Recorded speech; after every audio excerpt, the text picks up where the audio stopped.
কোন প্রবাসী এসে এই দেশ শাসন করতে পারবে না। এই চাঁদাবাজদেরকে আগামী নির্বাচনে 12 তারিখ ভোটের মধ্য দিয়ে আমরা তাদেরকে রেড কার্ড দেখাবো ইনশাআল্লাহ। যারা পঙ্গু হয়েছে, যারা আহত হয়েছে, তাদের উপরে দাঁড়িয়ে মাননীয় ইলেকশন কমিশন আপনাদেরকে, ডাকাতদের এবং চোরদেরকে সেফ এক্সিট দিয়ে সংসদে পাঠাতে আপনাদেরকে এই ইলেকশন কমিশনে বসানো হয় নাই। আর এইবার দেখলাম একটা দলের 45 জন চোরকে আবার সংসদে ঢুকাচ্ছে। সংসদে যাওয়ার আগেই তারা ডাকাত হয়ে যাচ্ছে। কোন চাঁদাবাজ, কোন টেন্ডারবাজের হাতে ভোট কেন্দ্রগুলো ছেড়ে দেওয়া যাবে না। আমার মায়েরা যারা আছেন, সকালবেলায় আপনারা ভোট কেন্দ্রে চলে যাবেন। আপনাদেরকে যারা ভয় দেখাতে আসে তারা মূলত ভয় পেয়ে গেছে, এই কারণেই আপনাদেরকে ভয় দেখাতে আসে। আমরা আমাদের মায়েদেরকে নিয়ে এই ভোট কেন্দ্রগুলোকে পাহারা দিব। শোনো হে প্রশাসন, 2024 সাল থেকে যদি আপনারা শিক্ষা না নেন, আপনারা যদি আবার আগের ছকের নির্বাচনের দিকে ফিরে যান, আপনারা যদি আবার গুলশানের দিকে লাইন দেন, এই তরুণ প্রজন্ম আপনাদেরকে ক্ষমা করবে না। এই তরুণ প্রজন্ম যারা জুলাই এসে রক্ত দিয়েছিল, এই শাহী খুনি হাসিনাও বলতে বাধ্য হয়েছিল ওদের একটাকে মারলে একটাই যায়, বাকিগুলো রাস্তা থেকে যায় না। আমরা আবরার ফাহাদের উত্তরসূরি, আমরা আলিফের উত্তরসূরি, আমরা হাদি ভাইয়ের উত্তরসূরি। সুতরাং যেসবে ডিসিএসপিরা আবার 14-এর মতো, 18-এর মতো, 24-এর মতো ব্যালট বাক্স ছিনতাই করার চিন্তা করছেন, আপনাদের প্রতি আহ্বান থাকছে, আপনাদের প্রতি আপনাদের পরিণতি হারুনের মতো এবং বেনজিরের মতো হবে। প্রিয় প্রশাসন, আপনারা রাষ্ট্রের অঙ্গ, আপনাদের ছাড়া রাষ্ট্র কোনোভাবেই প্রপারলি ফাংশন করতে পারবে না। আমাদের এই রাষ্ট্রকে যথাযথ চালাতে হলে আমাদের পুলিশ, মিলিটারি, আমাদের সিভিল অ্যাডমিনিস্ট্রেশন, আমাদের বিচার ব্যবস্থা সবকিছুই যথাযথভাবে আমাদের প্রয়োজন। আপনাদের কাছে অনুরোধ থাকবে, আপনারা কোনো দলের গোলাম নন। আওয়ামী লীগ আপনাদেরকে গোলাম বানাইতে চাইছে, আজকে তাদের পরিণতি এবং ঠিকানা হয়েছে দিল্লিতে। আপনারা আপনাদের সহকর্মীদের থেকে শিক্ষা লাভ করেন। আমরা চাই প্রশাসন এবং পুলিশ হবে বাংলাদেশপন্থী। আপনাদের বিএনপিও হওয়ার দরকার নাই, আপনাদের 10 দলীয় ঐক্য জোটেরও কোনো সহায়তা করার দরকার নাই। আপনারা বাংলাদেশটাকে সহায়তা করেন, আপনারা জনগণকে সহায়তা করেন। আমরা জনগণ ঢাল হয়ে জুলাইয়ে যেভাবে থানাগুলোকে পাহারা দিয়েছি, ইউনিয়ন অফিস পাহারা দিয়েছি, এই জনগণ আপনাদেরকে প্রোটেকশন দিবে।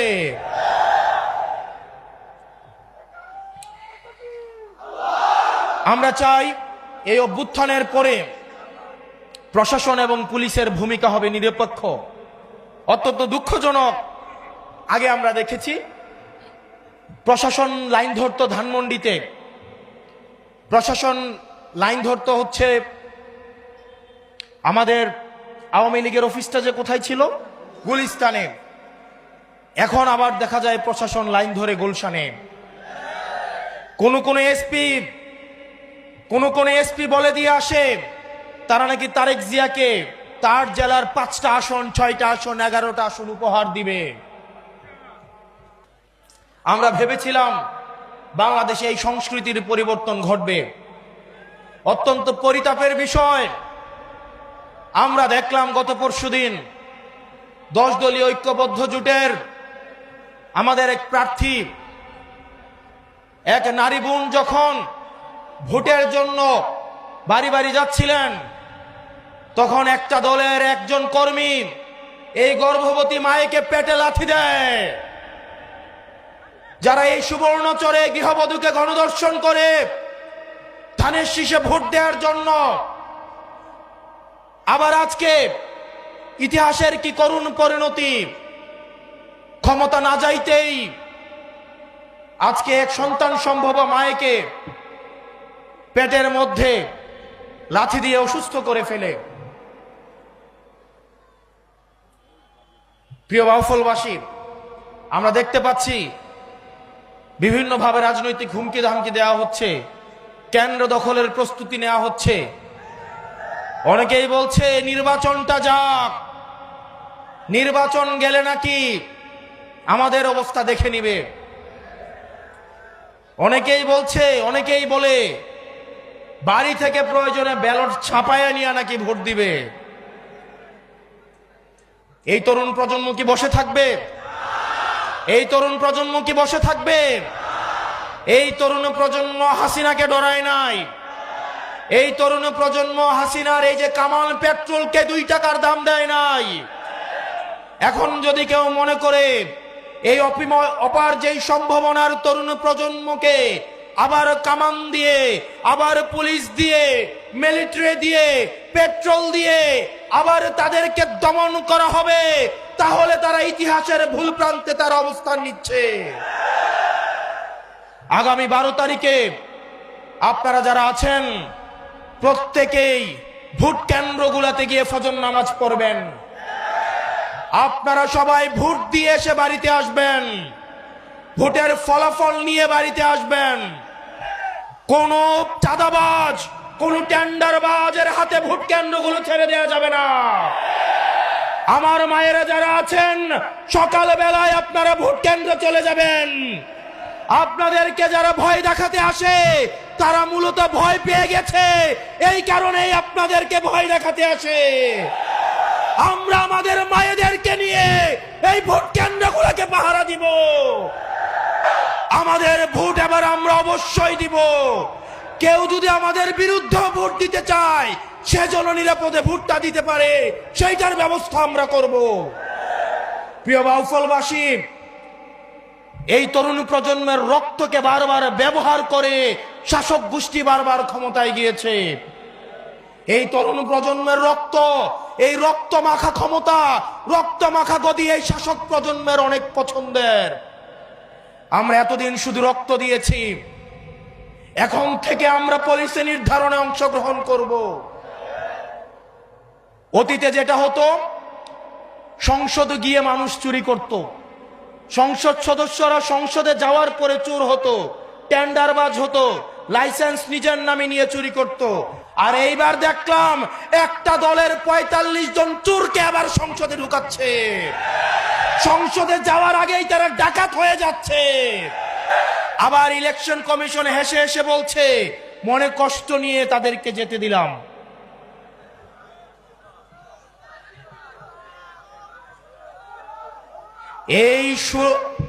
আমাদের এই জুলাই অভ্যুত্থানের শহীদের রক্তের উপরে দাঁড়িয়ে যারা পঙ্গু হয়েছে, যারা আহত হয়েছে, তাদের উপরে দাঁড়িয়ে মাননীয় ইলেকশন কমিশন আপনাদেরকে, ডাকাতদের এবং চোরদেরকে সেফ এক্সিট দিয়ে সংসদে পাঠাতে আপনাদেরকে এই ইলেকশন কমিশনে বসানো হয় নাই।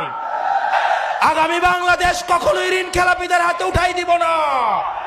আগামী বাংলাদেশ ব্যাংক ডাকাতদের হাতে তুলে দিব না। ব্যাংক ডাকাতদের জন্য, ঋণ খেলাপির জন্য এই বাংলাদেশের প্রতি ইঞ্চি মাটিকে আমরা জাহান্নাম বানাই ফেলবো। এই ঋণ খেলাপিরা ব্যাংকের থেকে ঋণ নিয়ে বিদেশে পাচার করে তাদের পরিবারের জন্য বিদেশে সেফ হেভেন এবং বেগম পাড়া বানায়। আর আমাদের দেশের তরুণ প্রজন্ম কর্মসংস্থানের অভাবে কি নিদারুণ করুণ জীবন যাপন করে। আর এদের সন্তানরা বিদেশে থেকে মাদকের জীবন, বিদেশে থেকে বেলাল্লাপনার জীবন যাপন করে। আমরা স্পষ্ট ভাষায় বলছি, ঋণ খেলাপি এবং ব্যাংক ডাকাত তাদেরকে আমরা সংসদে যাইতে দিব না। কিছুদিন আগে দেখলাম বন্দর একটা বিদেশি কোম্পানিকে দেওয়ায় অনেক দল রাস্তায় এসে আন্দোলন করলো যে বন্দর নাকি বিদেশিদের হাতে তুলে দিবে না। অথচ আমরা দেখলাম 138 বছরের সব শ্রেষ্ঠ 138 বছরের মধ্যে সবচেয়ে বেশি বন্দরে এই বছর ইনকাম হয়েছে। আপনারা বন্দর বিদেশিদের হাতে তুলে দিবেন না, কিন্তু প্রবাসীদেরকে এনে আপনারা সংসদে ঢুকাবেন, এই মুনাফিকে আপনারা নিয়ে কিভাবে ঘুমান? এই প্রবাসীরা এখন সুযোগ আসছে, বাংলাদেশে আসছে। আবার যদি দেখে নির্বাচন উত্তর দক্ষিণ, তাদের যে পাসপোর্ট আছে সেটা নিয়ে আবার বিদেশে পালাবে। এই দেশের ভূমিপুত্ররাই এই দেশ শাসন করবে, কোন প্রবাসী এসে এই দেশ শাসন করতে পারবে না। যে বাংলাদেশের রক্তের সাথে, বাংলাদেশের মাটির সাথে, পানির সাথে, জনগণের সাথে যার কোনো সম্পর্ক নাই, বাংলাদেশের জনগণের নীতি নির্ধারণীতে এই প্রবাসীদেরকে, এই বিদেশিদেরকে তাদেরকে কোনো জায়গা দেওয়া হবে না।